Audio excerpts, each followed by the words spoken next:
Azərbaycan-Türkiyə tələbələrinin Dostluq Cəmiyyəti və Azərbaycan Ülkə Ocaqlarının təşkilatçılığı ilə müqəddəs Ramazan ayı münasibətilə geniş iftar süfrəsi təşkil olunub. Yenicəğaz xəbər verir ki, tədbirdə Türkiyənin Azərbaycandakı səfiri Birol Akgün, millət vəkili Tənzilə Rüstəmxanlı, Türkiyə-Azərbaycan İş Adamları və Sənayeçilər İctimai Birliyinin sədri Hüseyn Böyükfırat, eləcə də rəsmi şəxslər, iş adamları, ictimaiyyət və media nümayəndələri iştirak ediblər. Tədbiri giriş sözü ilə açan Azərbaycan-Türkiyə tələbələrinin Dostluq Cəmiyyətinin sədri Hakan Seyhan qonaqları salamlayaraq Ramazan ayının mənəvi dəyərlərindən danışıb. O bildirib ki, qurum Azərbaycan və Türkiyə arasında işgüzar, eləcə də mədəni-humanitar əlaqələrin güclənməsində fəal iştirak edir. Daha sonra çıxış edən Türkiyənin Azərbaycandakı səfiri Birol Akgün bu cür tədbirlərin ölkələr arasında dostluq münasibətlərinin möhkəmlənməsinə töhfə verdiyini bildirib və səfir kimi bu tip görüşlərdə iştirak etməyə çalışdığını qeyd edib. Mediaya açıqlama verən Hakan Seyhan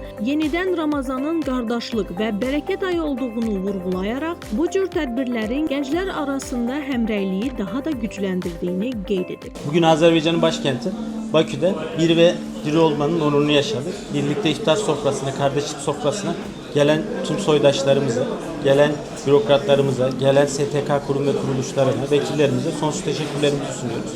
Azerbaycan-Türkiye Gençlerin Dostluk Cemiyeti olarak birlik ve beraberlik içerisinde devam eden tüm soydaşlarımıza gönülden, yürekten saygı ve selamlarımızı iletiyoruz. Sağ olun.